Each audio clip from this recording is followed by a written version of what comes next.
本节目由Kelly One 升级波波苏打气泡水独家冠名播出，上天猫 get 发光礼盒。我昨天就是去逛街的时候看到了陶艺，然后呢我就去做了一个杯子。他说下次才能上色，淘汰的话呢我就上不了色，所以这是我的动力。继续，好，对，然后主动出击，对。我跟你讲，他真的是复合型人才，应该这样说吧。204体能，这都能掐出来，教练。对呀，太厉害！让我们欢迎李斯丹妮、孙瑞。我不会因为你是妹妹让着你，我一定会全力以赴。不服就干！今天呢，将会给大家带来一场职业级别的比赛，让我们欢迎王乐泉、叶尔兰。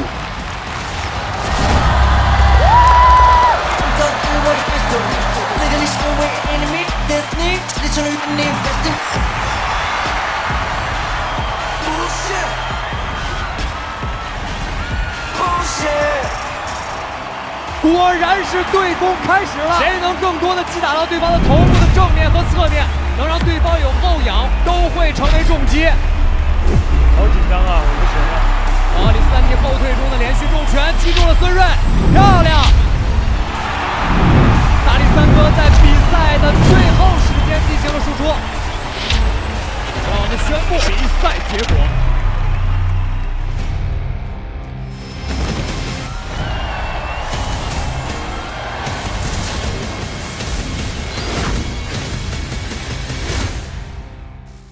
本节目由 Kelly One 升级波波苏打气泡水独家冠名播出，上天猫得益源周边盲盒。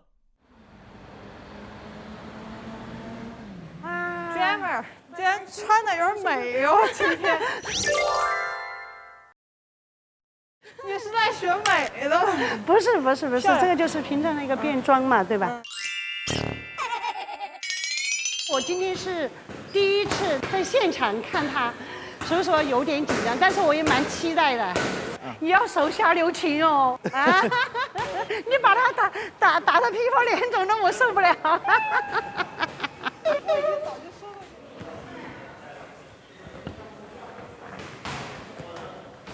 哇，主动进攻哎！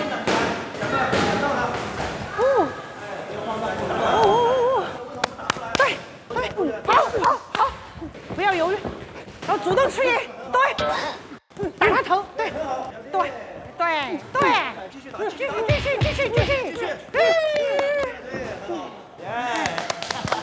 续，谢谢。我跟你讲，他真的是复合型人才，应该这样说吧。跳舞、唱歌，那是在幼儿园，老师就对他乐感比较好。上初中的时候，老师就给他搞了一个文体委员，排球也打得好，篮球的那个3步投篮，那真的很完美，相当的Barry人说的。哎，我采访一下你，第一次来拳台边看这种，而你要是看我在拳台上打，你什么感觉？我刚刚就是说有点紧张，我怕你受伤，就觉得蛮刺激的，是不是？对。第二，我就觉得蛮期待，我看一下，以前嘛就是基本的练一下，你现在可以站到台上去跟人家对打，这种，就你后面就越战越勇越远的，还打得还很好。最开始这个拳击比赛，他知道肯定我们还是比较担心的，最开始他都还没有说的，他说我怕妈妈，我怕你担心。你了解了，你就不担心了。你有机会还可以到现场来看我练习，看我比赛。我说好的，我支持，那我就支持你。只要你能保护好自己，我觉得这个比赛是有意义的，非常有意义的。我支持你。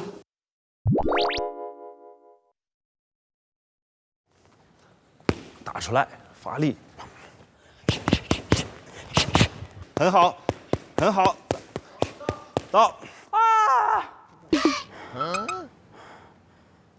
到，哇，很棒，204体能很好，这都能掐出来，教练。对呀，太厉害，10秒钟34。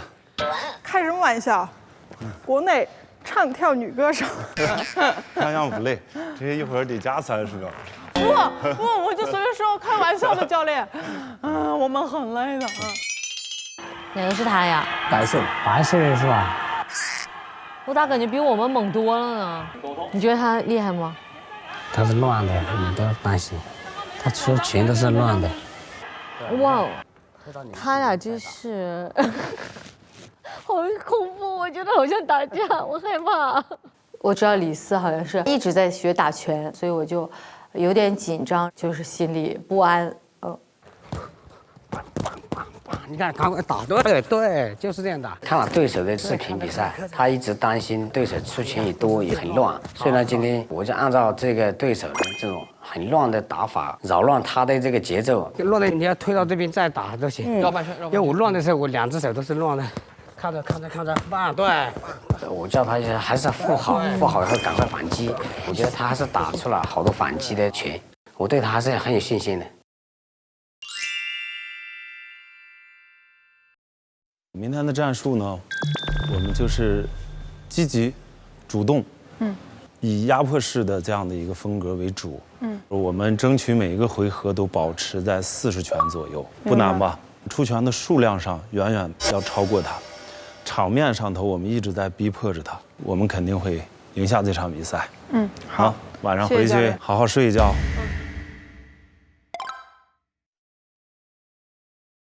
好的。好，注意下身啊，你保重。对，谢谢。还是健脾。那你今天晚上打算怎么度过呢？吃，因为我有降重，我真的很多天不吃不喝了，而且教练其实管控我挺严格的。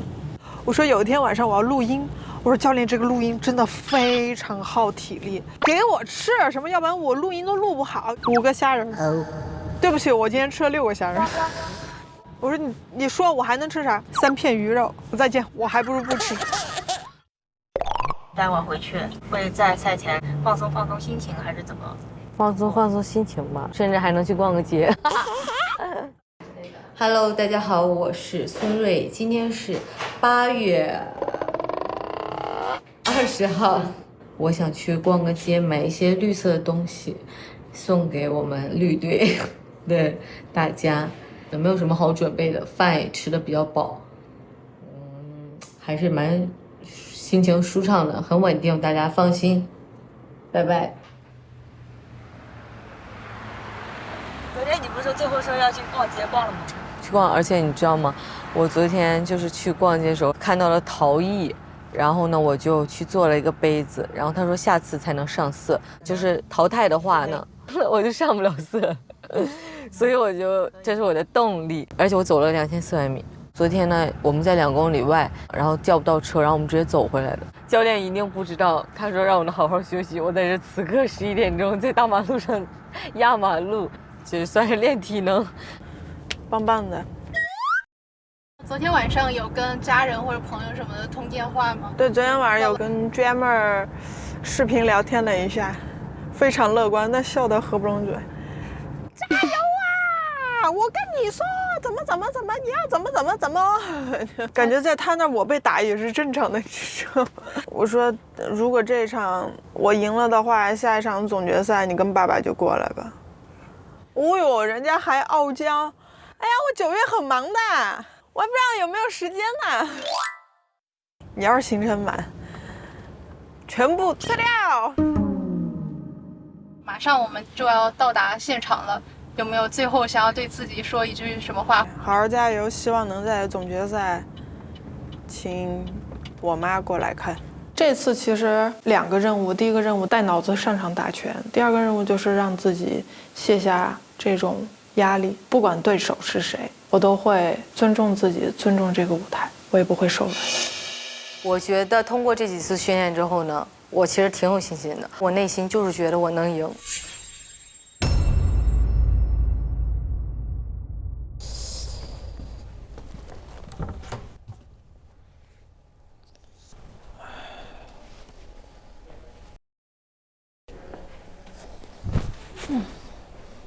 不舒服吗？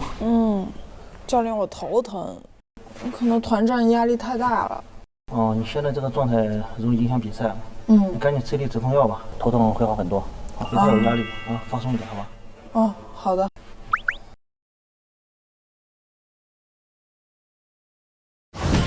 各位，热血的比赛仍然在继续。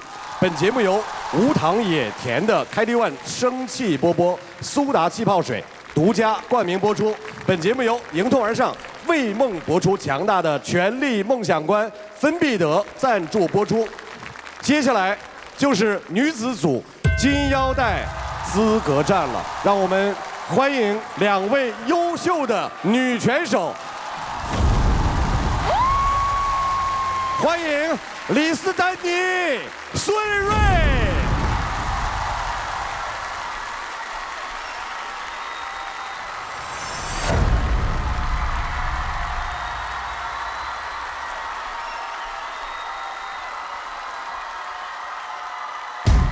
我给大家透露一下，其实2位对自己的要求都非常非常严格，因为我们在分组的时候就知道，他们2个有该增重的，有该稍微减的。在拳赛之前要开始重新改变体重，这是一件很残酷的事情。然后我后来是看沈梦辰发微博，说他深夜痛哭啥的，是啥意思？深夜痛哭是因为想我。哦，差不多是这意思。对，所以他就是姐妹之间发就是思念的信息。没有，其实主要是这样的。那次打完第1场之后，其实我是缓了很多天才缓过来。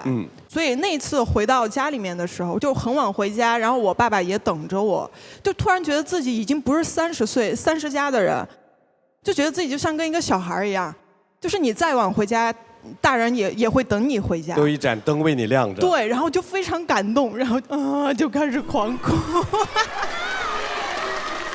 比较希望能够多一些时间去陪一下家人，对。因为李斯一贯给人的印象呢都是很刚的，然后很飒的，遇到再大难题无所谓。对。这个拳台会让大家展现自己特别不一样的东西，你觉得有吗，孙蕊？我觉得有的，就是以前呢，我给大家再怎么样的印象，也没有说可以这样上来打拳，然后就是那种被人打头，然后拼尽全力的感觉。但我这一次，我就想告诉他们，我真的做到了，而且我真的有勇气站在这里。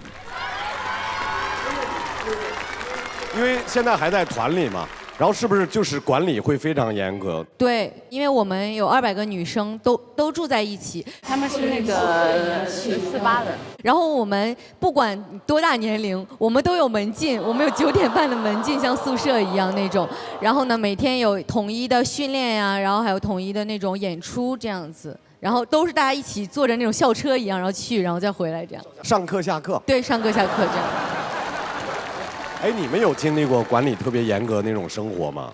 就是小时候在北舞的时候，早上老师5点50到我们宿舍来敲门，就是起来上早功了。7年。我在军艺的时候也是这样，我们是军事化管理，跟小英一样，就是每天早上要练早功。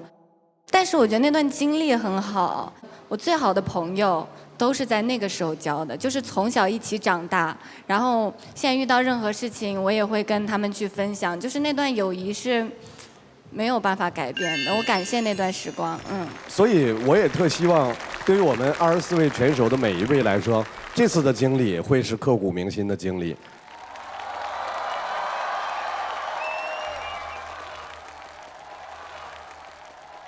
给2位一个小小的提示，孙瑞，你今天的对手李斯是一个进攻型的，就是零防守，但是孙瑞也是一个大力型的女选手。来，2位跟对方说点啥？加油！说点狠的，不服就干。首先要祝贺你，你的总选拿总冠。谢谢。但是，今天是在拳台上，我不会因为你是妹妹让着你，我一定会全力以赴。好的，2位，全力以赴，拳台见！来，2位加油，去做准备。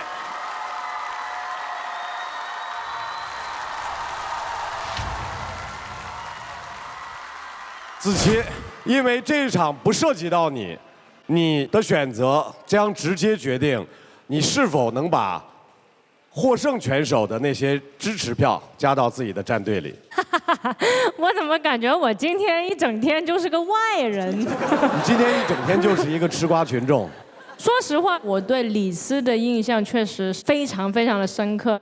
他真的是零防守，但是他一点都没有犹豫，他那个劲是我觉得很可怕。就是挨打挨的都理直气壮的。对，我觉得那一股劲有点吓人，所以我投给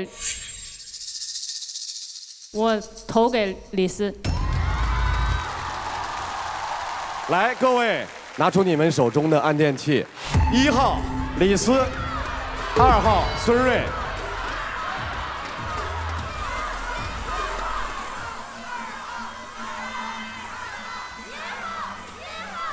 好的，各位，福利票已经投完了，该给答案了。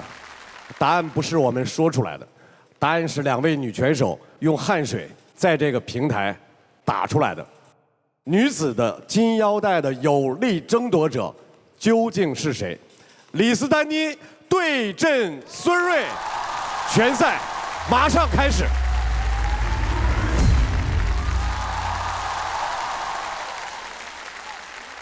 我们首先欢迎蓝角拳手李斯丹妮。李斯丹妮，天赋型的进攻拳击手，在初赛中挑战自我，疯狂见重，突破极限，最终拿下比赛。他是金腰带的热门候选者，在奥运冠军张小平教练的指导下，技术水平全面升级。让我们一起期待酷飒的拳台撕裂者李斯丹妮。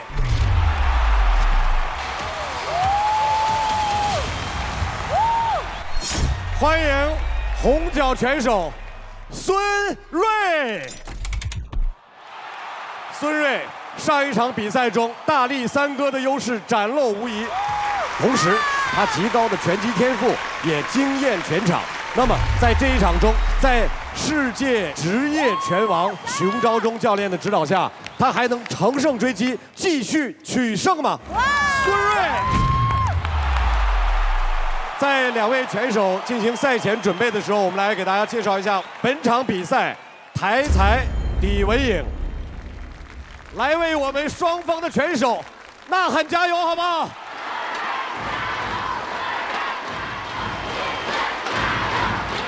加油！对战即将开始，让我们拭目以待。好了，各位，欢迎收看《全力以赴的我们》。那么这场比赛对于2位女选手来讲是进入决赛的通行券。2位选手在前面的比赛里面秉承着只攻不守的原则啊，这个原则也是头一回在比赛中碰见。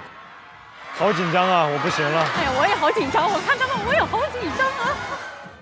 注意，不要击打后脑，不要击打腰部以下，听我的口令，注意安全，碰拳套。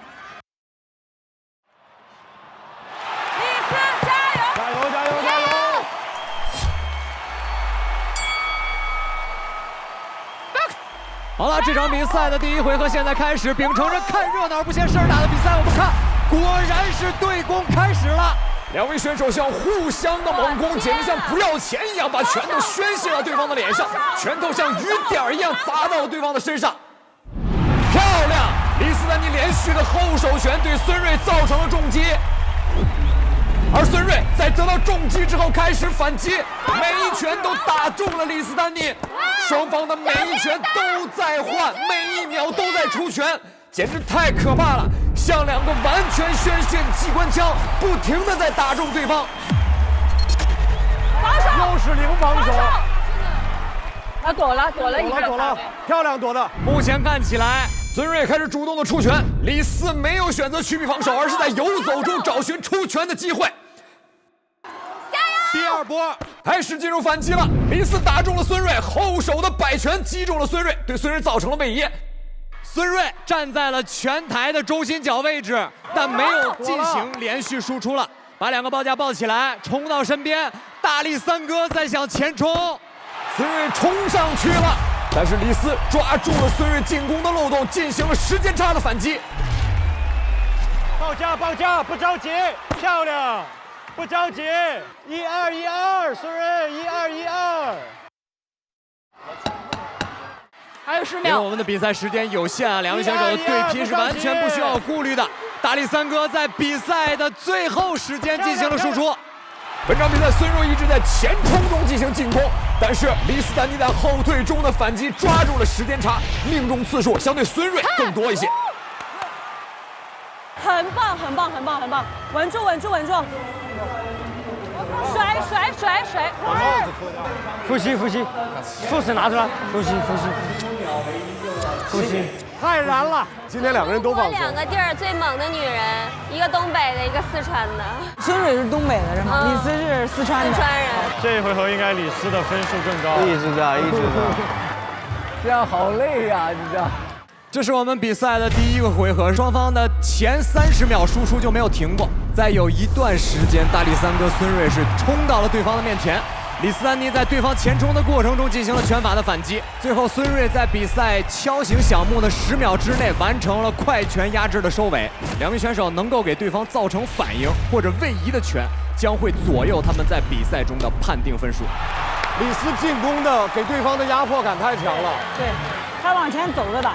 李斯丹妮跟孙蕊给我的感觉就是进攻欲望非常强烈，而且就是他们就知道你打我也往前顶的那种感觉，真的是非常燃感觉。放松放松，很棒很棒很棒，真的很棒啊！哇，有几个躲闪太漂亮了，你看就是这样。对这个节奏，但是不能轻敌，知道？对，好吧，稳住，我们要稳住，还有2轮，放松，下盘要稳，防守。对攻的时候要动用一下智慧。格挡完了以后再进攻，不能跟他2个人同时不停的出，这样的你杀敌1000，自损800。一定要多出拳，你看1分钟太快了，太快了，一定要棒棒棒棒，左右左右左右，就是要多出，啊，一定要扶好。特好，刚刚特好，非常好，对，特别稳。因为太长，我打的比较多啊。没事，没有。棒，你要左右开弓，就是要快。站起来，抖一下，抖一下，抖一下，抖一下，抖一下，对。好了，比赛的第2回合即将开始，两位选手的第1回合的优劣势非常难以判断。那么在这场比赛里面，选手会高密度的对攻，这也是对于我职业生涯里面的一次重要挑战。这个比赛要如何解说？孙瑞连续的打击，李斯丹妮的报价比较开。第2回合一上来，两位选手完全没有过场，2架马克沁机关枪再次开始对轰。我的天哪，两位选手全部都拼了。孙瑞上来以后气势非常的猛，希望把更多的注意力放在打击对手的身上，而李斯丹妮一直在后退中寻求着机会。李斯在后退中寻找机会的做法是很聪明的，游击战的时候更多的可以把自己的注意力放在有效打击上。出拳，好的，对了，反击再加上防守完的反击，很好。李斯丹妮刚才出现了一个双拳贯耳啊，这个比赛是非常不标准的拳击动作，但无伤大雅，漂亮！李斯的右侧闪躲，躲开对手，主动出拳，1-2，1-2。后退中的后直前摆，哇，非常漂亮的反击，漂亮，再来一组，漂亮！李斯丹妮后退中的连续重拳击中了孙瑞，漂亮！右手摆拳，左手直拳，李斯丹妮掌握了比赛的节奏，漂亮！孙瑞选择了防守，孙瑞再次选择了前冲，他想要把分数找回来。孙瑞的勇气真是令人折服，巾帼不让须眉。哇，2个突然变速的前手拳，左手连续的2个变架，孙瑞被击懵了。在这次重击之后，孙瑞要改变自己的战术了。哇，非常漂亮！射掉了，射掉了，射掉了，射掉了，射掉了，射掉了，太棒了！很棒，很棒，很棒！太棒了，太棒了，很好，很好。呼吸，呼吸，呼吸，呼吸，呼吸没问题吧？第2回合的比赛，双方是打开了僵局，不再完全以拳法的数量进行输出了。李斯丹妮在拳中的一段时间，在后退中的连续4次直拳，肯定会被记入裁判的重击判定里。而孙瑞在比赛的最后10秒钟，选择了从场中间对李斯丹妮进行追击，这个主动性裁判也会认可。李斯赢了，按照这个打法，李斯赢了。他一边跑一边打，然后他追他就打。对对。对，他打我比较较多啊。差不多，没事没事，你打的比较重，你不用管，你打的你就再多一点，再，你不用管，你不用管。偏了，把头低下来。对，最后一回合都主动，都出拳，扶好就可以了。呼吸，对。放松一下腿，放松一下腿。好，再坚持1回合，1分钟。太棒了，稳住，我们能赢最后1分钟。现在一切都非常的完美，只剩最后1分钟了。走起来，玩起来，因为你已经赢2回合了，这时候你不用再打巧就可以了，好不好？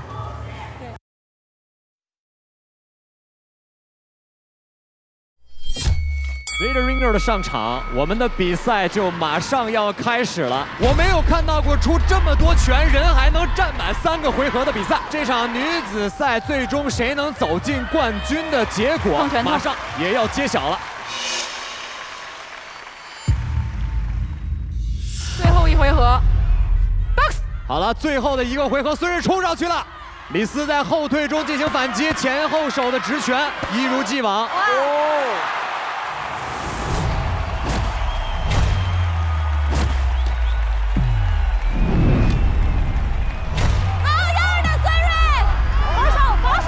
而孙瑞选择了更多，选择中线切入，防守。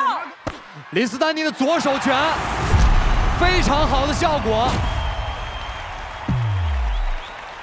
但是在后退中，这个可能会让裁判认为李斯丹妮没有那么主动。好样的，孙瑞！不过在后退中的有效进攻，也弥补了自己在后退中可能主动性的判定疑虑。李斯在后退中的反击非常不错，孙瑞选择了全部的前冲，这对于绝大多数练习者来讲都很缺乏这样的勇气。而作为李斯后退中的反击拳，特别是精准命中了以后，李斯对于进攻的信心就提高了。双方再一次进入换拳，孙瑞的前压势头更猛了。在整个的比赛中，孙瑞的勇气一直成为了我们津津乐道的事情，而李斯的后退反击的精准也非常的成功。孙瑞持续压迫着李斯的走位，逼他的脚落，连续的重击，对于2位只用直拳输出的选手来讲，谁能抢到中线，谁的命中率就会更高。李斯丹妮的左手拳啊，的确给了我们很多的惊喜。这场比赛，1位选手选择了后退中的反击拳，1位选手决定了全面的前冲。2位选手的勇气和对于比赛的冷静心态，已经超越了绝大多数的习练者。不夸张的说，2位选手已经超越了绝大多数的终极挑战者。鉴于他们的训练时间，2位选手可谓是天生的战士，巾帼一骁勇，须眉不遑让。拿下了，太棒了，简直太棒了！你好棒，好棒，真的打得好棒！太好。这场比赛，我相信不仅仅是给我，也给现场的裁判带来了巨大的难题。双方的输出密度都有目共睹，所以2位选手究竟有多少输出点数，主要还是在裁判的印象分里能有多少给对方造成位移的重击，可能才是取胜的重要关键节点。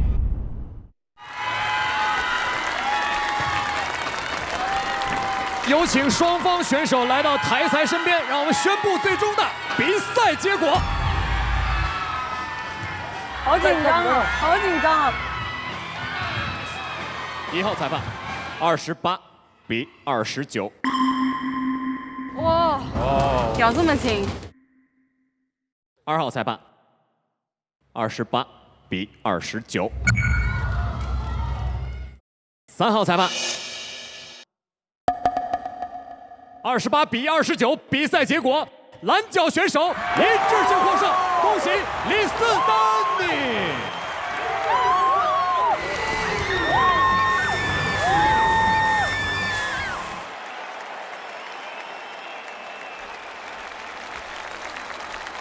太棒了！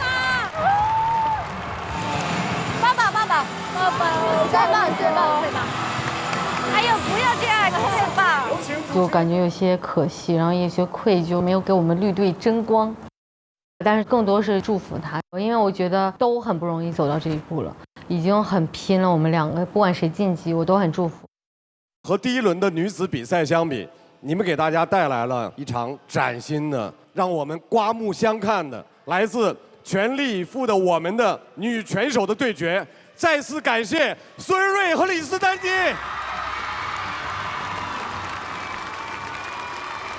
谁说女子不如男？真的，你们那么瘦小的感觉，但是打出来那种勇气，然后那种技术，真的让我特别震惊。以后谁都别说，你看打架像女人一样，我跟你讲，这个绝对是夸的，这绝对是好话。李斯，评价一下自己的对手。我的对手太棒了！我吃他第一拳，我整个人晕厥。但是我告诉自己不能晕厥。所以在那个瞬间，你就知道大力三哥。哇，他的力气真的好大！也谢谢你能够激起我这个要打你的欲望。今天也是拼了，然后有这么强的对手，这么棒的拳台，给我这种斗志的感觉，我特别爽。谢谢。李斯真的，我知道他为了这次我们俩打嘛，他就暴瘦。其实我刚才就有几次看他就已经很累了，然后但是他还是很努力，然后每一拳真的都打中我，然后就是没关系。然后呢，我就觉得他真的是为了这个舞台，然后为了尊重比赛，他就是还是很厉害的。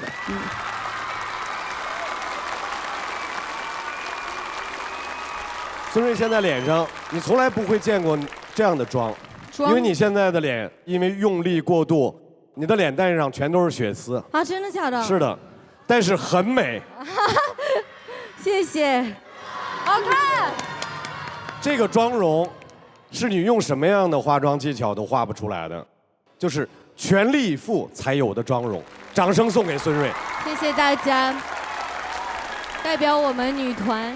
大家想象女团的成员怎么会站在这个台上，怎么跟人打拳击？但我今天做到了，我们 SH48 最棒！我觉得孙瑞整个人的状态就是没有那么焦虑，然后很乐天派，然后不管发生任何事情，感觉天塌下来也没啥事儿，就心态非常重要。所以他在打比赛的时候没有那么多负担，我觉得。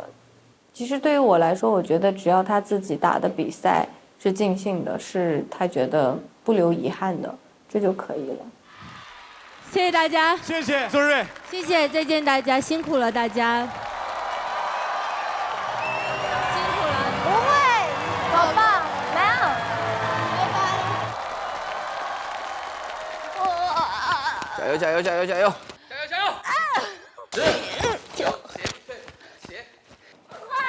加油！我来参加这个节目也是想让大家看到我的更多的可能。孙瑞冲上去了，再次进行连续的输出，连续的重击，非常好的效果。作为一个女生嘛，能够站上这个拳台，而且已经进到这个快要角逐金腰带的场次了，我觉得没有什么特别大的失落了。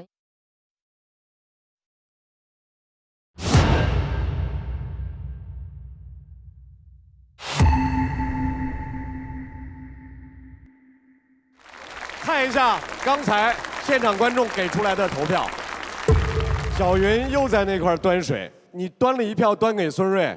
对，我这一票端给孙瑞，是因为孙瑞是东北人啊，东北人都是一家人，就多一票啊，梦辰就一票。刚才你们两个在打的时候，陈小云说这场比赛太好了。我说哪儿好？全中国最厉害的2个地方的女人，东北女人打四川女人。李斯得到的票数是106票。与此同时，邓紫棋和张伟丽的战队，他们支持的也是李斯丹妮，他们也加了106票。来，李斯，认识一下未来金腰带你的对手。Hello， 芷芷，我们要在拳台开始 PK 了。我终于碰到一个比我体重重的对手了。我不用减重了，我不用减重了。我刚想说，就是你遇到我之后，敞开了吃，放开了吃，你保存好体力，我们好好的来一场漂亮的比赛。没问题，等你。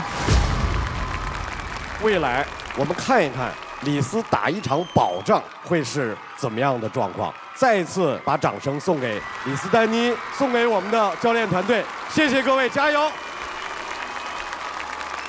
接下来还是让自己能够恢复身体最好的状态，技术和防御都抓起来吧。希望下一次自己打一个漂亮的拳。来看一下3支战队目前的票数汇总。果然平票。决赛结束后，累计票数最高的那支全队将会获得在总决赛当中一个决定性的权利。平票了怎么办呢？我们有一个特别好的方法，叫抽签儿。你看是不是很高级？可以，凭手气，对不对？来，老师先来，你先来，不，我手气不好，你先来。谁都别折腾，左手一张，右手一张。我就这张吧。左手这张，对，拿走。注意，有 logo 的那个就获得了这个巨大的权利。2位，请出示。3、2、1，走。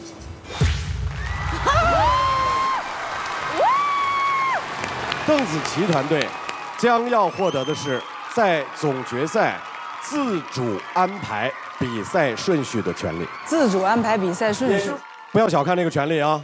在这样的一个现场，哪场比赛先打，哪场比赛后打，在什么样节骨眼儿，我们自己的那个拳手就应该是最好的状态。8位拳手，他们将迎来金腰带争夺战，分别是轻量级的张延齐对阵利路修，中量级张伦硕对阵肖顺尧，重量级赵磊对阵黄旭，以及女子组王瞿对阵李斯丹妮。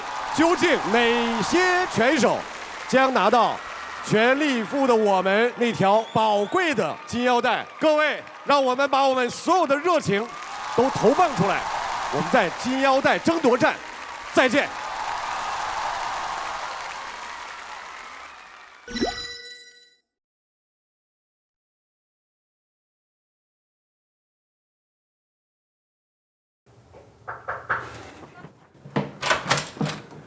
Yo, what's up？ 这是什么？这是节目组给你的邀请函。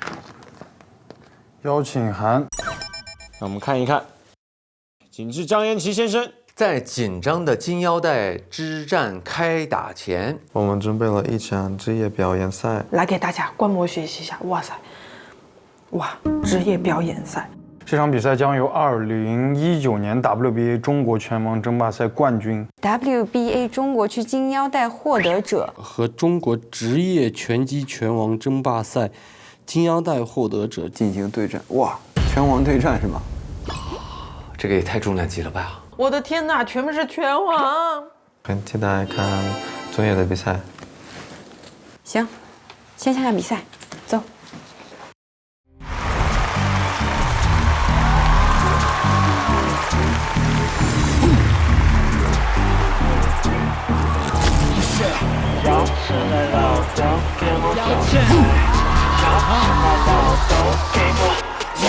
独联网为谁来救？不为我的对方球，大脑精准的像是一个目标，攻击不能伸手，说的话都不能撼动。喊我属于我的 glory， 创造对我 history。那个你视为 enemy destiny， 彻底成了原地 rest in peace。这再多都不够，你眼里完美的我，出现在化为乌有。Hey, I'll be the one stay strong. I will show you how. Live right now.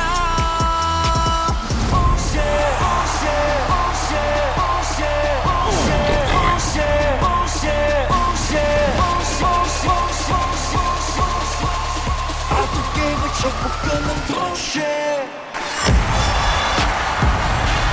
不屑，不屑，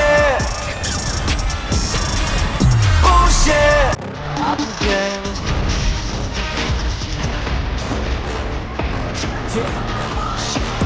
Please tell me that I can't, that I won't, that I fail, that I'll never make it out, yeah. Please tell me all the bad, the good, fill my head full of every single doubt, yeah. Please say any negative thoughts, I pop off when I hear people say I cannot. I get off to the thought of proving everyone wrong, I won't stop to the top, so you better back off and get lost. I'ma stay loud, stay proud, never running out, never heading south. I'll be speaking out, call it word of mouth, can't put me down. I'll be getting loud, you can never doubt, not what I'm about. I'll be fucking cloud, it be raining out, I keep making sound. 不屑，不屑，不屑。I don't care， 所有的我都不屑。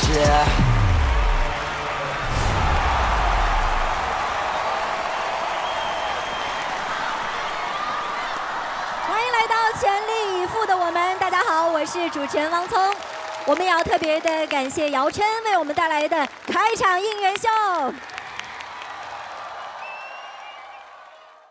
8位第一次坐在这个位置是吧？经理人的视角怎么样？爽。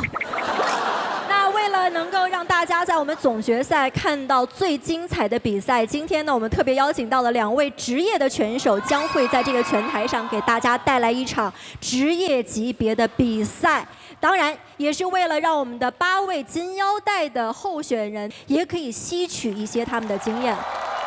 首先要欢迎的是2021年 WBC 中国职业拳击拳王争霸赛金腰带得主王乐泉。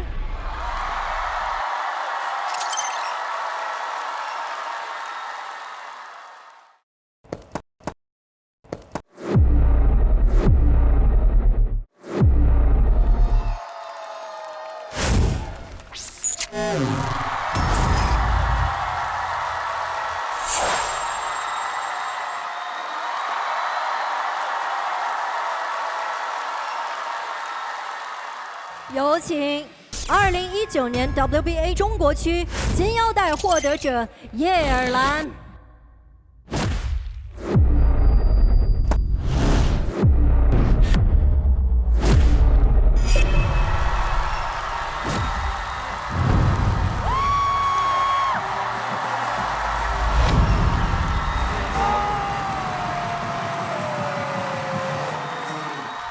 欢迎王乐泉，欢迎叶尔兰。好的，现在请2位来到我的身边。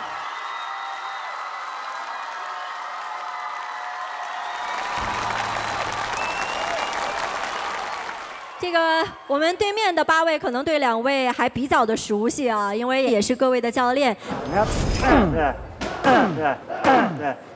对，最后10秒连续，快，再快，5、4、3、2，来抛开休息。这是我们刚刚开始热身，我们大概还有1个多小时。今天打实战模拟，那个。那现在看。是骗我！是骗我！大家有什么问题想在2位为我们带来职业表演赛之前问2位的？我之前有看过王乐泉冠军的这个比赛视频，我知道他有2次是在第1回合就 KO 对手，所以说他是一个重炮型的拳手，所以我就想问一下叶尔兰教练，你有没有想好一个好的技战术？对，我也看了他的比赛，然后他确实拳中，然后就速度特别快，打的节奏什么的都挺好的。我只想说，就看他的对手是谁了。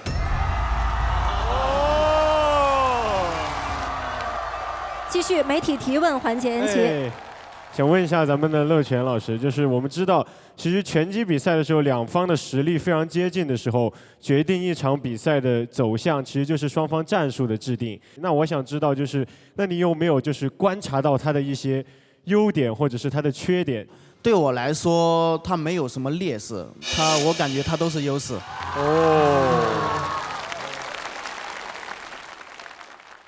其实你知道他的劣势，就是现在不说，这是一种战术。是吧？我想问乐泉老师，那你现在面对的叶尔兰是 WBA 中国拳王，那你的战胜他，你的理由是什么？我能够战胜他的理由是因为我还年轻，我不怕输。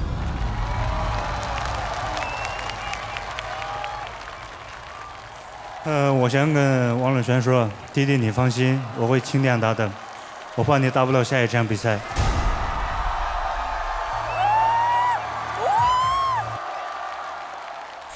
叶尔兰，你作为我的前辈，你还是多关心一下你自己吧。好，一会儿拳台相见。请2位选手去更衣室做准备，我们一起期待这场职业选手之前的比赛。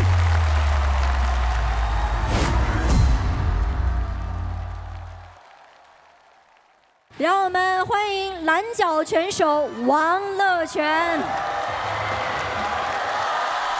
王乐泉今年22岁，来自于云南拳击名人堂俱乐部，史上拳龄最短的中国拳王金腰带的得主。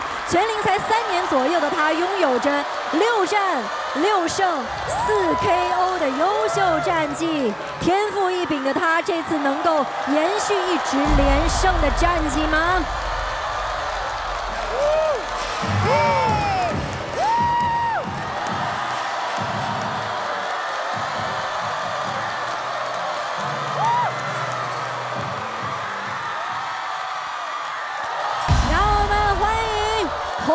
拳手叶尔兰，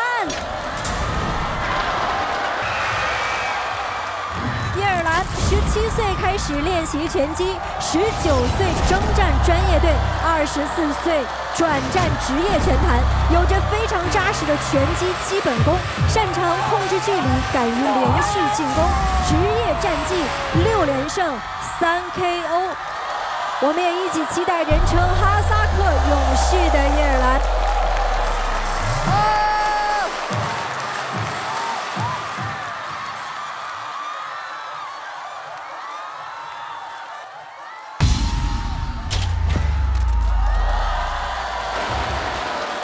那现在2位选手还需要一点点准备的时间，我们也向大家来介绍一下这场比赛。那我们的这场职业的表演赛呢，一共要打6个回合，每个回合3分钟。好害怕！我完全相信100%相信叶尔兰能赢，因为我看过他打实战，他的技术水平真的很高很好了。而且你说像叶尔兰，他已经有近2个多月的时间没有自己训练，每天都在训练我们，所以我觉得对他来说挑战很大。但是我就是觉得以他的水平没有任何问题拿下这场比赛。我选的是叶尔兰啊，没有理由，他是我教练，我必须选他，就挺难得的。这是拳王级别的拳赛，你会看到2种不同技战术，而且都是做得不错的、非常优秀的运动员在比赛，就这种感觉。我们的比赛马上开始，各位准备好了吗？把你们的欢呼和尖叫给我们的2位拳手，比赛马上开始。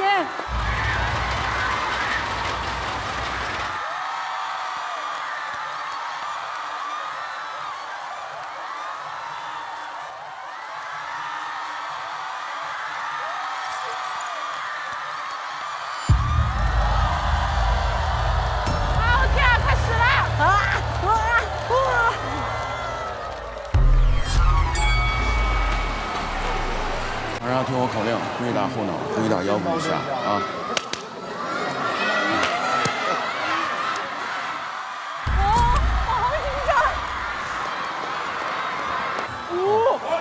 好了，观众朋友们，这里是全力以赴的。我们今天是一场职业比赛，这一场6回合，每回合3分钟，中间休息1分钟的比赛。我们的红角选手穿着白色比赛服的就是叶尔兰，而蓝角选手穿着黑色比赛服的就是王乐泉。2位选手主要打的其实是一个容错率的问题。我们看2位选手是对架，一位是右手在前，而另外一位是左手在前。右手在前的选手在我们中国选手的习惯称呼里面称之为反架。那么在正反架对战的时候，后手拳的主要作用就会体现出来。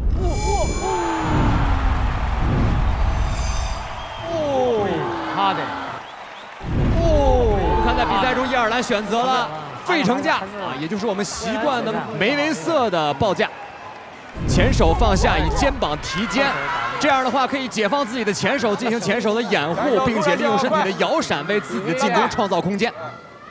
而王乐泉本人是一个重炮型的选手，我们看2手放的比较高，为他在后面的重拳铺垫。那么前手的主要进攻也是为后手拳进行铺垫。刚才也是叶尔兰的一次迎击。在比赛中，我们刚才说到了容错率的问题，作为叶尔兰讲，漂亮！哇，叶尔兰的右手右侧摇肩是躲开对方的重拳。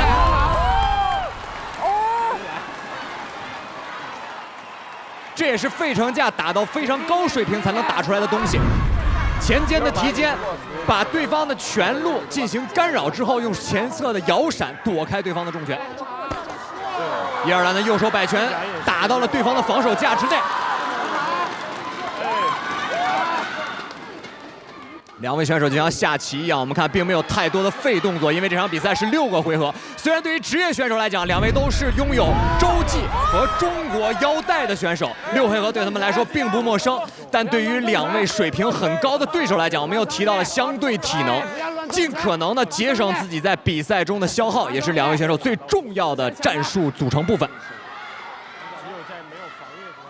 我们看到王乐泉前手刺拳，左手的摆拳之后，右手再次摆拳，连续的组合拳打得很准。刚才伊尔兰用了一个非常高级的技术，是自己前脚跨出了一小步，直接顶在了对手出拳发力的这个点之前，所以刚才王乐泉的那一次重击并没有实现。漂亮上勾。猜来猜去啊，这个我们再次回到容错率的问题。那么对于王乐泉来讲，擅长重击的选手，6胜4 KO， 2次首回合 KO。那么他最重要的前2回合，哇，非常快！我们看伊尔兰前刺拳打中王乐泉，往里一进，后面找到距离，往后一躲。我们看后手，啪，又一个后手勾拳，再次命中了王乐泉。如果伊尔兰避过去，那么容错率方面，伊尔兰的优势就会变大。在这场6回合的比赛里面，王乐泉的容错率是相对低的。不过一直以来，我们在比赛中都说一句话，就是一世英名毁于预判。但凡预判的，经常会被翻案。王乐泉的第1回合被伊尔兰的经验漂亮，我们看这是打出了一个时间差，漂亮，我们看这是打出了一个时间差，利用对手前手的摇闪的瞬间，做出一个后撤的假动作，再用后手拳进行迎击。再一次，这也是我们说到的正架打反架，最重要的就是后手和进攻。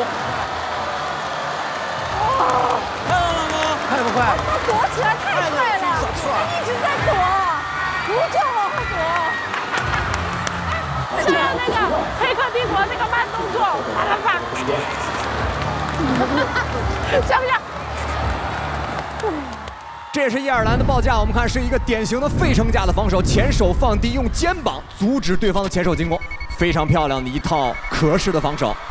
那么在他整个体系内，他的后手的上勾呢，也是自己的一记杀手锏。而王乐泉，你看他非常希望打破伊尔兰的节奏，因为对于他这种冲击型的选手来讲，一旦把比赛拖到了后期，对他来讲是相对不利的。这挺难得的，这是拳王级别的拳赛。伊尔兰的躲闪太帅了，距离感控制的太好了，游刃有余。像王乐泉，他一到近距离的这个连续击打，他一边退的时候可以打出这种组合拳，是很强的。高水平、高质量、高技术、高状态，就大家2位拳手的状态都非常好，就有很多值得我们学习的细节点。伊尔兰不愧是跟我对战过的男人，果然很强。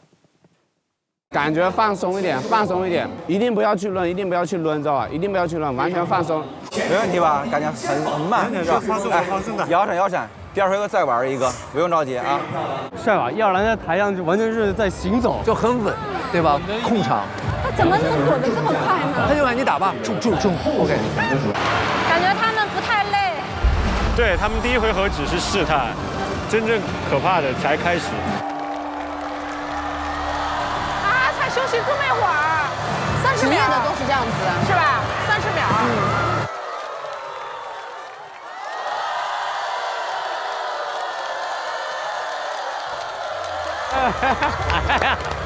哎，这个好看。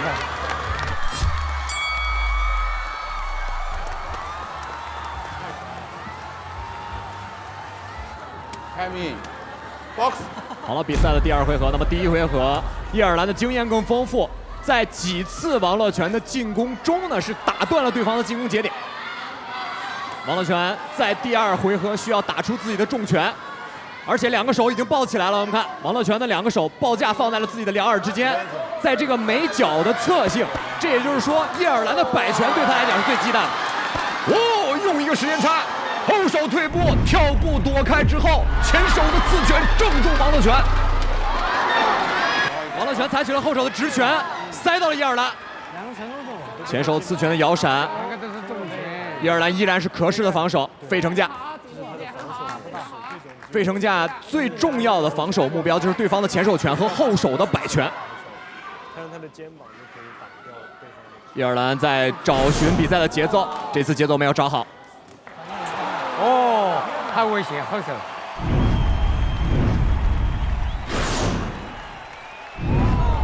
刚才一个后手的上勾拳是打到了对方的防御壁上，打飞了。前手刺拳。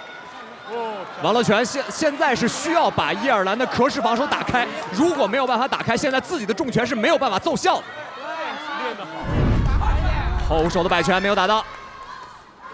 王乐泉如果用单击来进攻伊尔兰，伊尔兰经验非常丰富啊，很不容易打开对方的防守，而且可视防守是非常著名的以守代攻的最优秀报价。我们看再一次。伊尔兰在脚步上选择了踏到对方的前脚外侧去压制。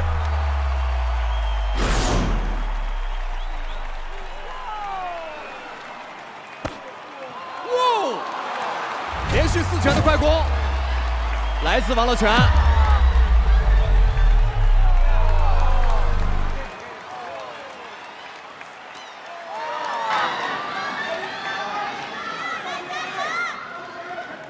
王乐泉的报价报得很紧，不想给伊尔兰单击输出自己的机会。右手的摆拳命中，王乐泉终于开始输出自己的组合了。如果单击跟对方拼单点的话，伊尔兰还是更占优的，并且拥有9厘米的臂展差。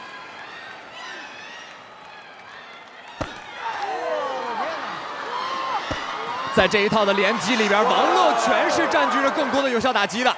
我们看，这是王乐泉比较擅长的，以快破慢，以拙破巧。左手的摆拳躲开挡住之后，后手的摆拳再次挡住，把自己的报价报得很高。这样对于伊尔兰来讲，头部的打击几乎是很难命中王乐泉的。漂亮，前手刺拳，后手打斧。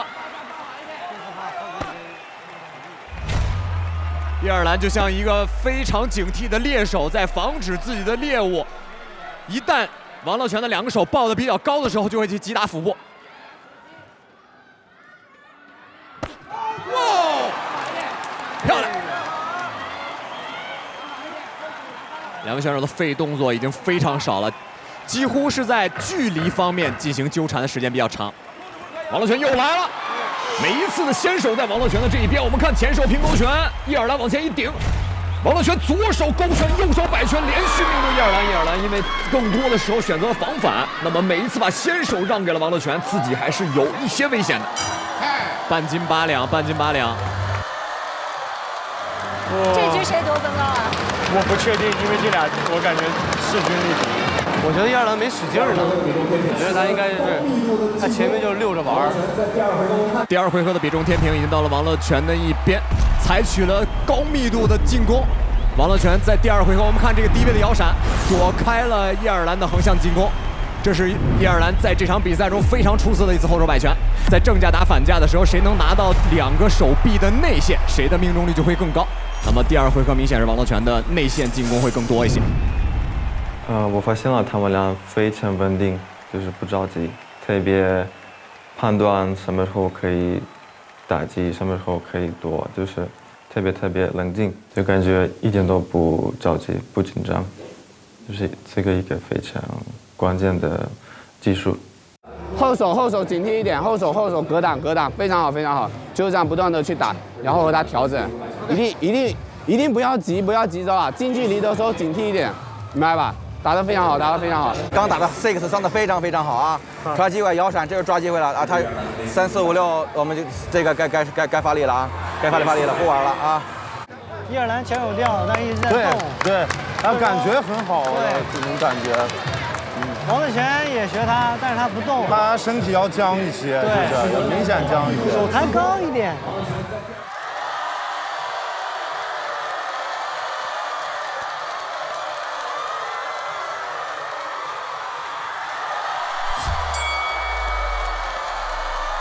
乐泉，距离拉开一点，控制，不要和他拼。这场比赛已经到了第3回合，那么胜利的天平已经开始朝叶尔兰方向集中了。我们看到叶尔兰在前2回合并没有打出太多的组合拳，是以单击、重击、猜对方节奏的方式来击打对方的。而王乐泉在第2回合孤注一掷的组合拳为自己带来了有效点数。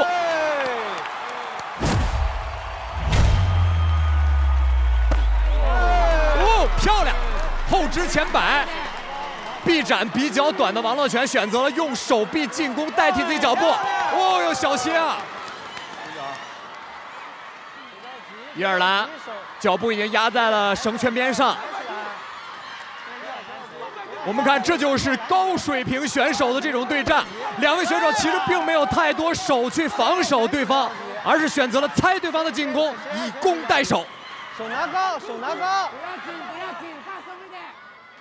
叶尔兰再次回到了自己的报架，而王乐泉的前手也放下来了，开始专注在自己的后手输出上。前手再次拿起来，左右侧的摇闪试探。我们看，这是叶尔兰近身之后的左手干打，前手刺拳，叶尔兰的攻击密度上来了，再一次前手刺拳，王乐泉前手刺拳被叶尔兰找到机会，后手连续2个直拳应接，漂亮！手抬起来。我们看再一次叶尔兰右侧的摇闪之后，用自己的后手拳去进攻，前手刺拳狙击住王乐泉的进攻。王乐泉前手刺拳再次移开，右侧的摇闪想做一次反击。击斧啊，击斧！两边的选手的打法现在越来越清晰了。王乐泉是想要找到一个输出的距离进行连续输出，而叶尔兰更愿意打对方的迎击。这是一个非常高级的拳击技术，除非有非常好的储备和对于反应非常有天分的选手，才可能做到这样的动作。后手拿高，后手拿高一点。在脚步压制上，叶尔兰一直是处在肋抬肋心的位置，而王乐泉选择了周围的游走，前后没有打到，叶尔兰做了一个侧摇步躲开了。再一次前手拳。我们看叶尔兰在面对对方拳的时候，已经把报架站好了，稍微往后躲一点就可以反击到对方。哇！王乐泉右手的摆拳命中叶尔兰，叶尔兰刚才是想打一个反击，但是没有成功。叶尔兰躲开之后要怎么做？前手刺探，再手刺拳，毕竟更好的臂展，也拿到了费城架，更多的防反架，右肩往后一移的侧闪。哇，这个环绕步太可怕了。哎呀，不要急，不要急，不要着急。两位选手还是把自己的后手拳举起来做一个试探，多一点击斧。我们看王乐泉的打法的组合更多一些，密度也更大，而叶尔兰采取的还是读取对方拳路的方式，这是一个比较高级的技巧，也需要非常好的自信心。左侧的打斧，这也是拳击里面说的 liver kick 干打。前手抢他。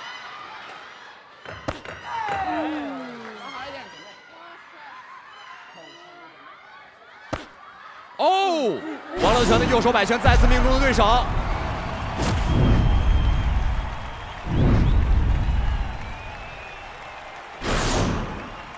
王乐泉的右手摆拳再次命中了对手。好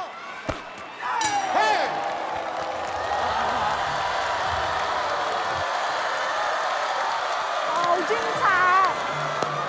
我好紧张啊，看得我生怕被击倒，你知道吗？他们俩体力还是好，他们都没有搂抱。6回合对他们来说还是没问题的。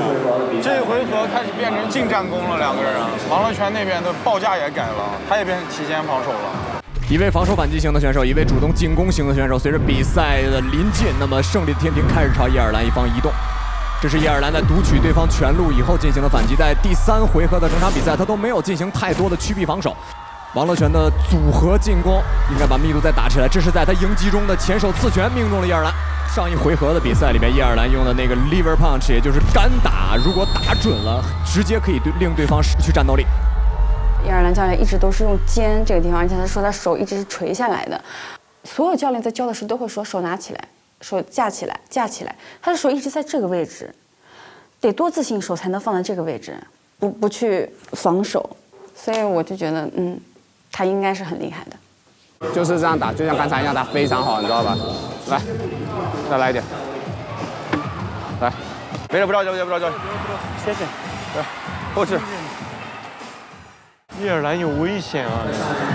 他占优势啊，2、3回合应该没占到太大优势。我觉得他那边有效击中多，而且他一直是把他困在里面打。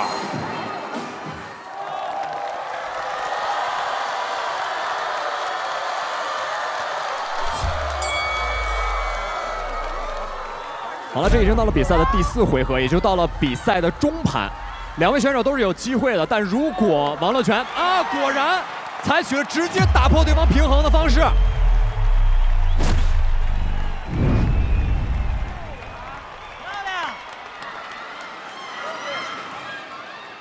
既然我在独拳上不如你，那我就用高密度的拳来逼你出错。现在王乐泉是选择了2手完全抬起来的防守方式，后手迎击。叶尔兰还是在读取对方的拳，这是最好的、最有效率的进攻方式。但是对于大多数选手来讲，这个能做到很难。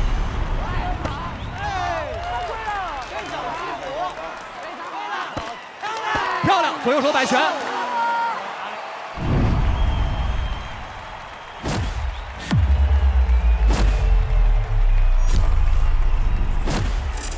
漂亮，左右手摆拳，叶尔兰的后手直拳，上钩了。叶尔兰的右手上钩开始出现了，王乐泉要小心对手的进攻。我们看刚才的这一拳有多大力量，手上的胶带直接被抡开了。手抱好，没事的。对了。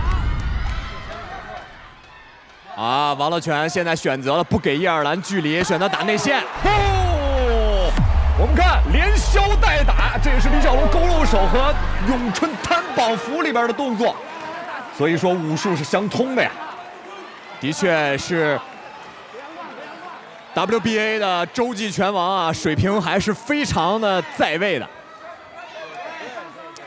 很在线。右手上钩，我们看王乐泉的体能现在稍稍有一些出现了小的问题，他在储备一波，是准备打组合反击的。没关系，没关系。右摆左勾，要有反击啊！反击打对了。后手直拳，左右手摆拳，全部命中。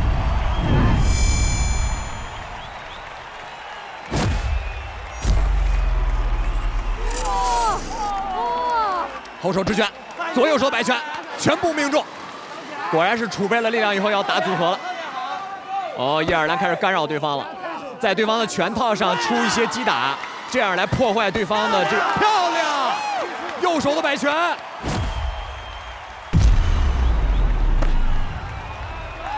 右手的摆拳。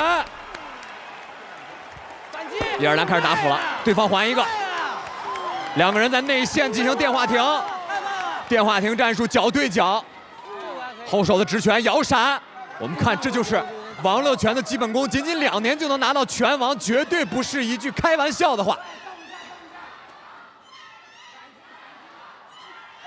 叶尔兰再次去读取对方报价和脚步以及节奏上的问题。前手，再前手。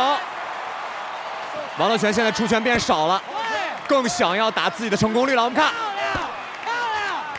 刚才的这个动作在拳击的比赛里面是极少见的，上钩以后的后撤，左右的摆拳。2位选手这一次戴的拳击手套呢是10盎司的，比他们标准的在拳击擂台上的盎司是大了2个盎司。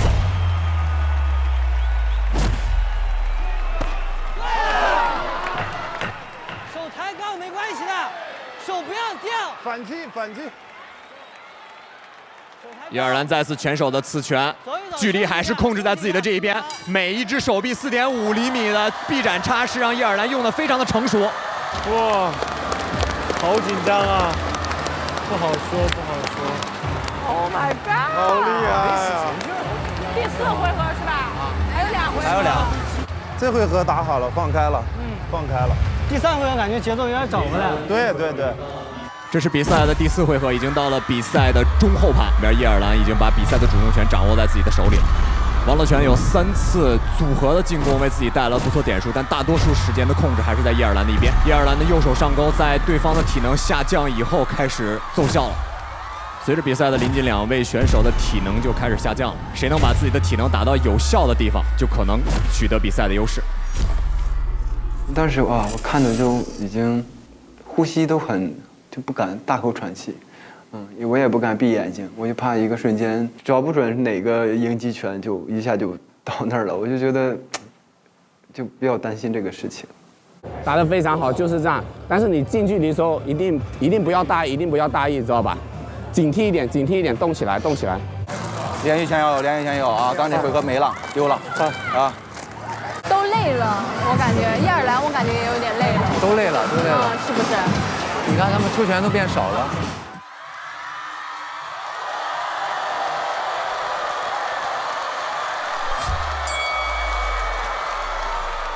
不要掉手了，拳，手要抬起来，没关系的。伊尔兰加油！比赛继续，这是第5回合了。对于伊尔兰来讲，这个比赛的天平已经慢慢的朝向了自己，而对于王乐泉来讲，并没有完全放弃自己的机会。我们看，再一次。哇，伊尔兰的这个科室防守，费城夏真的是打得很好。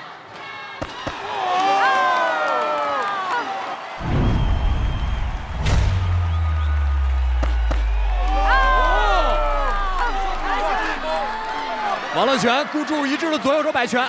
我们都知道，随着体能的下降，特别是对于王乐泉这种主动进攻型的选手，随着体能的下降，他需要把每一拳都打在刀刃上，也就是打在有效进攻上。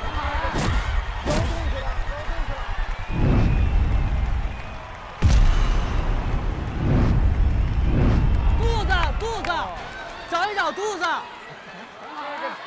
腰动起来，腰动起来。王乐泉的2手已经护在了自己的头部，这也就意味着他放弃了自己绝大多数腹部的防守，开始跟对方打对攻了。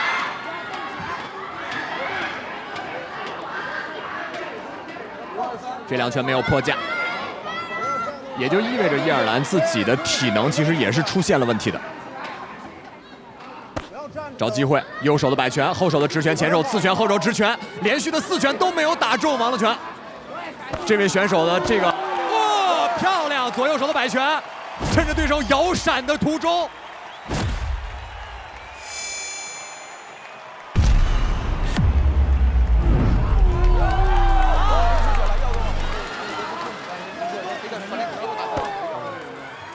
再一次的后手上勾。在比赛的第5回合马上要趋近于结束的时候，王乐泉爆发，多晃一晃，多晃一晃。挨到拳要有反击。哇！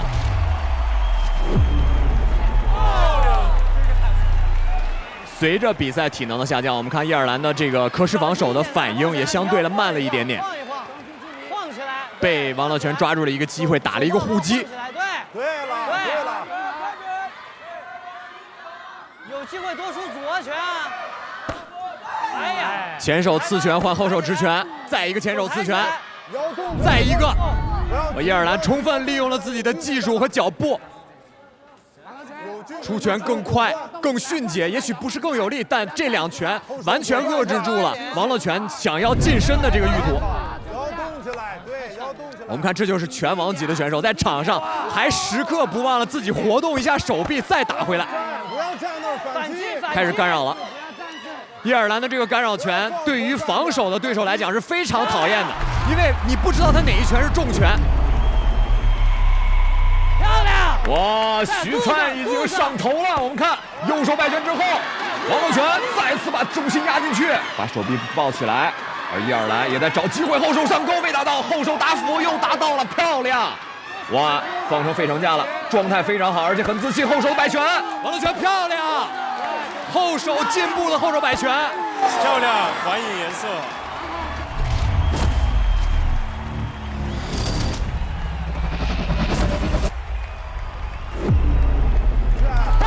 继续，伊尔兰的后手直拳，继续。来一组，对了，还有，伊尔兰慢慢说，腰动起来，打一组，10秒打一组，手抬高，手抬高，手掉了。漂亮！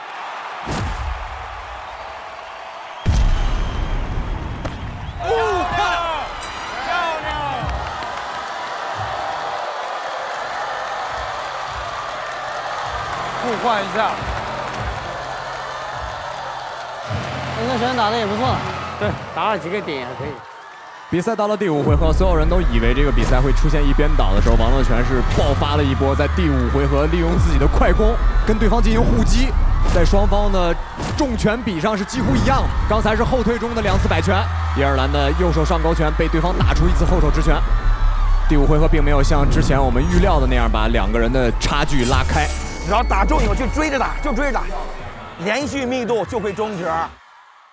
一定不要这样站死，晃起来，晃起来，晃起来，蹦蹦，晃起来勾，你的勾摆知道吧？你的勾摆呢？叶尔兰一鼓作气啊，一鼓作气给他干掉啊，听我的啊。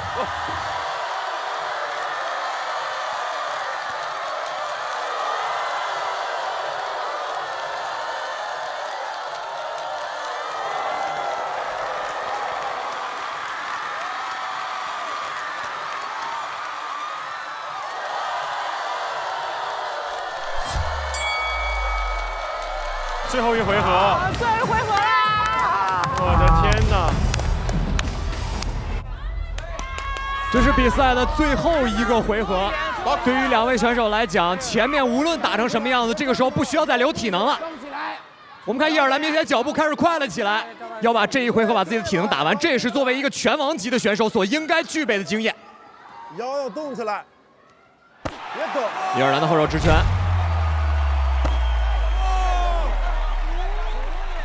王乐泉在找机会，躲开对方摆拳，想前手刺拳没有打中。抬高，前手抬起来。 2位选手到了最后的时间，已经到了一个对弈的阶段。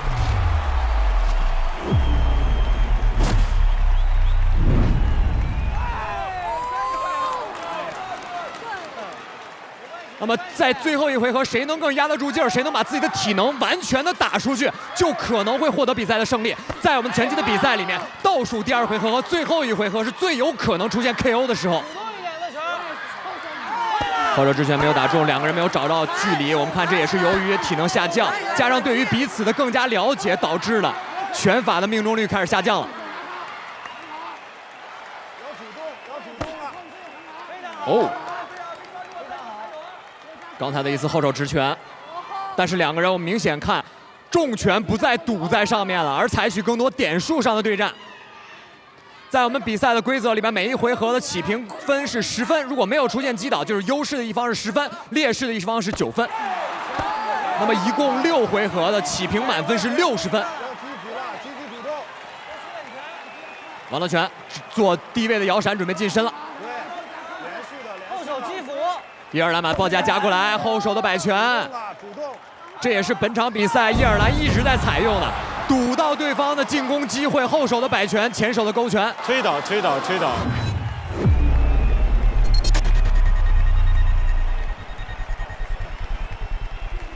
刚才2个人是把步子别在了一起，我们看再次别在了一起，这是王乐泉要的。 进到身边以后，用自己的脚下的力量压制叶尔兰。双方开始互拳，后手直拳，叶尔兰把重心压进去之后，对于王乐泉来讲也有不适应。王乐泉之前一直是在打着游走的叶尔兰的，我们看王乐泉的拳又再次落空，叶尔兰的后手直拳再次命中。后手直拳之后，叶尔兰状态好了，提一提裤腰，这个状态调整一下，主要是调整一下气息。前手刺拳，王乐泉的手抱得很高，前手刺拳互换。 叶尔兰再一次前手的控制距离，要准备出重拳了。哇！王乐泉后手的摆拳，再往前一顶，左手的平勾，后手的摆拳再次摇闪，2个人很快。叶尔兰的费城架躲开了对方的重击之后，我们看大多数拳没有命中，这个上勾漂亮，非常重。继续，继续。叶尔兰再次的右手连续的3次没有打到，王乐泉左右手的摆拳，左手的摆拳再次打到。 这是左右手的连击，再一次漂亮！哇，2个人的优劣势差之毫厘，只差一点点。上勾平勾，左侧摇过来，手拿高，前手抬起来。时间已经不多了，这是王乐泉进行前手刺拳的一个测距，距离测完了，我们看脚步已经不动了。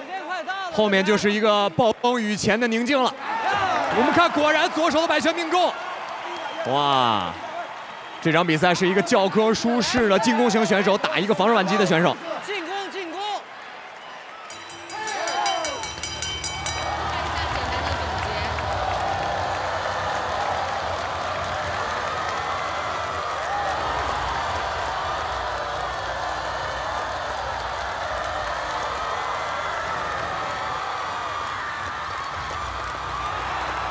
这场6回合的比赛，伊尔兰整场比赛采用了费城架壳式防守，打的防守反击非常的出色，而且在自己的后手摆拳和后手勾拳上给了对手不小的麻烦。在这场比赛的前3回合，我们都认为是王乐泉的回合，伊尔兰给了我们惊喜。到后3回合，我们认为是伊尔兰的回合，王乐泉给了我们惊喜。2位都是拳王级的选手，果然在拳台上对于对手和对于自己的身体运用以及武器运用的能力，都已经发挥到登峰造极的水平。有请医疗监督来到拳台上为2位选手进行检查。没问题。对，也非常漂亮。对。张老师您怎么看？会不会判停？有可能。反正后2回合打得特别好，打得特别好。对，这边打得真的很好。整体来说，我觉得这场比赛打得非常的精彩，无论是2个人对攻交换拳的这样的力度、重量，还有他们这种的攻防意识，都把这个拳击的技术体现得淋漓尽致。我觉得很好的一场比赛。我今天我觉得首先很震撼嘛，我觉得他们俩就是那种现代社会的武林高手，他们在6个回合里面改变了很多战术，同时这个临场的反应能力和坚毅的品质，我觉得就是日积月累的付出和热爱，对梦想的执着才能做到这一步。对，所以我真的觉得很酷吧，他们是我心里很酷的一帮人。下面宣布比赛结果。1号裁判57比57，2号裁判58比56，3号裁判58比56。比赛最终结果，红角多数性获胜，恭喜叶尔兰。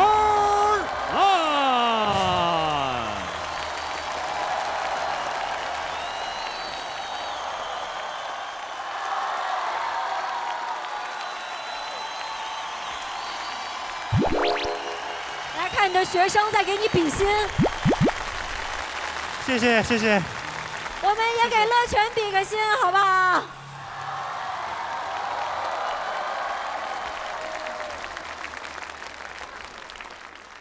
乐泉来评价一下这场比赛。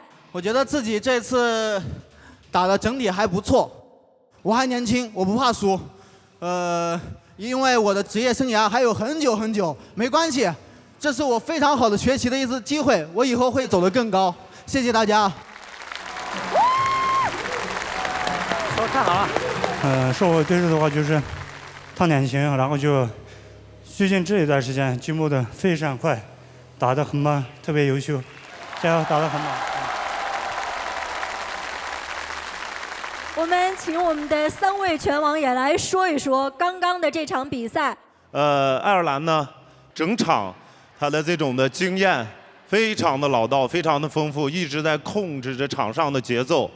我们的乐泉呢，只要坚持，我觉得一切皆有可能，这就是拳击的魅力。加油！谢谢张小平老师。王乐泉今天的表现真的出乎我的意料，本着明知山有虎，偏向虎山行的态度，而且前面你被伊尔兰控制得很死，但是后面你一直凭借自己的毅力，完全给打回来了，我觉得非常好，非常好。伊尔兰确实整场比赛是控制的节奏非常好，但是后来王乐泉也放开了，打出了他自己的一些水平，很精彩啊！谢谢谢谢兄弟，谢谢3位。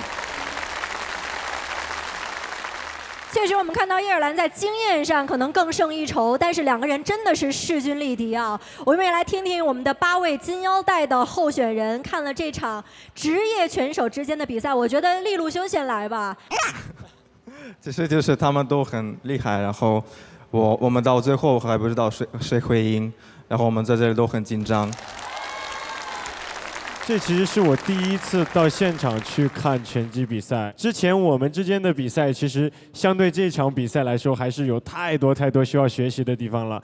然后今天让我觉得记忆点非常深的一个拳，就是咱们的乐拳老师给了咱们叶尔兰一个勾拳。因为大家知道勾拳，尤其是右手勾拳是叶尔兰的绝招嘛，我们就是要每一个挑战、每个困难都用我的态度去回应。所以我觉得这对我们8位拳手来说都是非常好的一个鼓励。以彼之道还施彼身啊！来，我们也看看我们的女拳手李斯丹妮。就是刚刚看完，就是我整个人的手心全部都是汗，就是那种针锋相对的那种状态，我觉得特别热血。然后在他们身上也是看到很多非常绝子、非常厉害的一些招，比如说勾拳，还有我们叶老师的躲闪。哇，我刚刚在下面有跟王菊我说这是闪电侠吗？这是，都这样，哇，太厉害了！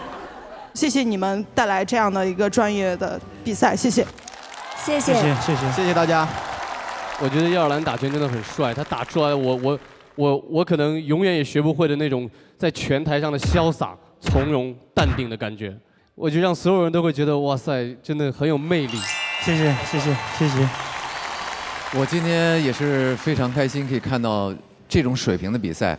我觉得王乐拳老师就是狂风暴雨，叶尔兰教练就叫移形换影，我觉得特别帅。谢谢。就像我们看到的一样，拳击真的是一项属于勇敢者的运动，要斗破苍穹，百折不挠，而且在这个拳坛上永远要站起来，全力以赴。全场再把尖叫和欢呼送给他们，好吗？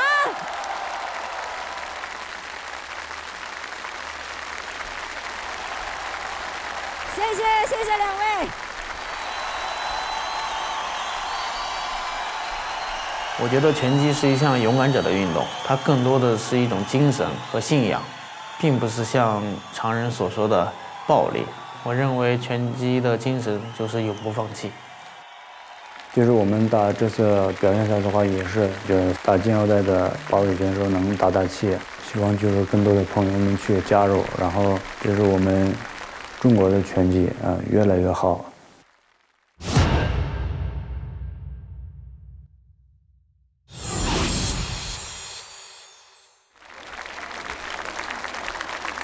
好，其实今天我们为大家准备的这场职业的表演赛，我们不仅希望大家能够看到职业拳手这场非常精彩的比赛，我们也希望能够激发出8位明天更加优秀的状态。明天各位全力以赴，加油！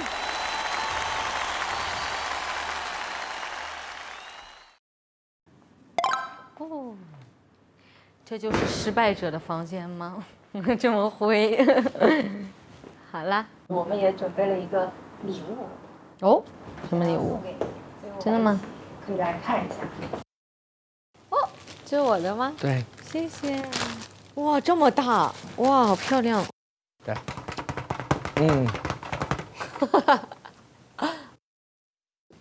不行，我就真下不去手。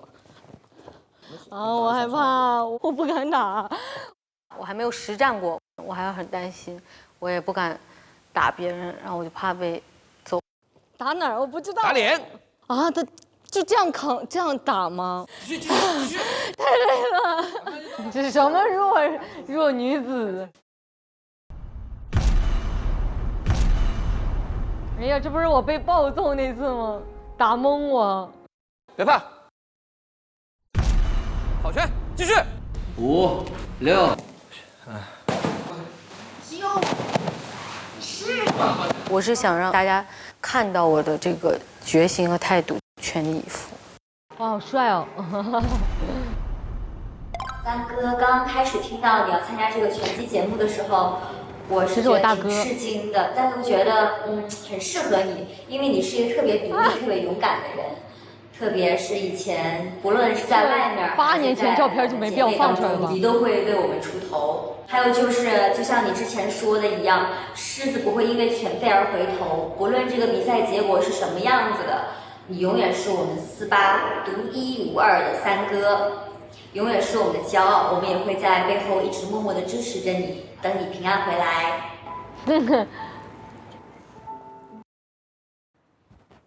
我刚开始接这个拳击的时候呢，我真的是当时综艺接的，真的我就是不知道自己要真的来打拳。后来直到我每一拳被人打在脸上的时候，我就发现这事儿不简单了，我就觉得真的要拼了，你真的是要被人打的时候，就会有那种想要反击的感觉，而且你会有那种体育精神。这一个心态的变化，我觉得真的是成长了很多，让我自己变得越来越坚强，还有越来越正视这件事情了。然后呢，也是想要通过我在这个拳台上，也是想让大家看看 SH48 第一名在打这个事情哦，不想让大家觉得我们女团只会可可爱爱唱跳，但是我想就是给他们那种。就是那种让他们感觉我们女团什么都有，200多个姐妹，什么性格都有，一直都靠嘴上说，没有真正的给大家展示过。这次我就希望大家能够改变对女团的印象。我们200多个小女生，每一个人都有自己的性格和爱好，很强，那你觉得你做到了吗？我觉得我做到了。我觉得站在拳台上我没有怕每一拳，然后而且我拼尽全力了。你看我手，这是一个女生的手吗？上面做着美甲，下面已经烂成这样了。你们都已经看到了，我真的有好好在做努力，希望给大家改变对我们的印象吧，孙瑞全力以赴打板，拜拜，大家辛苦啦！各位，欢迎来到全力以赴的我们金腰带之战的现场。Before 是黑马小公举。其实相比公主，我还是希望大家叫我帅哥吧。其实赵磊不是不爱说话，只是不爱跟我说话。对不起，对不起。这个事情虽然已经过去了1个月，但到现在我依然无法释怀。对不起，对不起。我是美少女战士，我要拿金腰带，耶！也不知道是紧张呢，还是激动，还是兴奋，什么样的情绪都有。反正全力以赴吧，竭尽全力，加油！我要再坚定地站起来，奔赴向终点站，不被耳边风点燃。我很开心，我的对手是你。我希望今天我们能作为艺人的身份，给所有的观众展示中国女子力量。今天我依然是全力以赴。王菊直接冲上来，后手的直拳，李斯丹妮用前手的刺拳进行反击。王菊开始摇晃自己的前手，后手，哇，这是一记重拳，哇，炮锤！黄旭的抡摆拳像炮弹一样抡出来，后手的重拳，再次的后手重拳，双方互重，两个人画一拳。下面宣布金腰带战的结果。Hello， 大家好，我是陈小云，我是黄旭，我是李斯丹妮，我是王晨毅，我是向佐，我是肖顺尧，我是徐璐，我是赵磊，我是张真硕，张延琪。光明优酷艺术教室，光明优酷艺术教室，光明优酷艺术教室，帮助更多的贫困山区小朋友们学习艺术，强健体魄，学习艺术，强健体魄，学习艺术，强健体魄。跟我们一起，跟我一起，跟我一起，跟我一起帮助孩子们，帮助孩子们，帮助孩子们，帮助孩子们，帮助孩子，帮助孩子们，加入我们吧！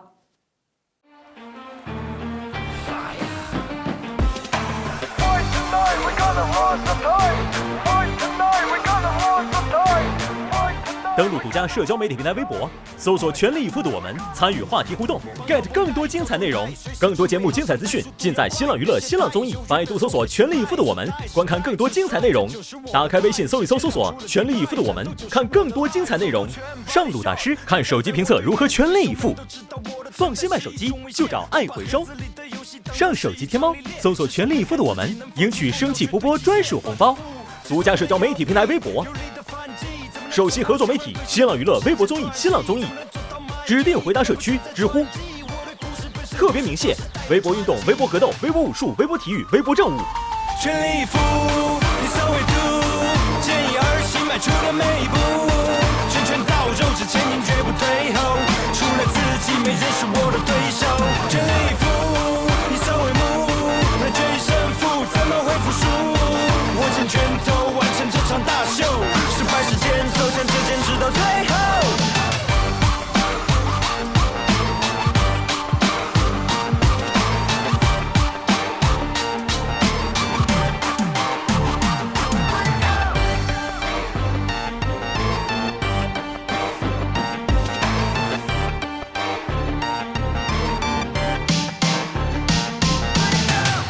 世界很酷。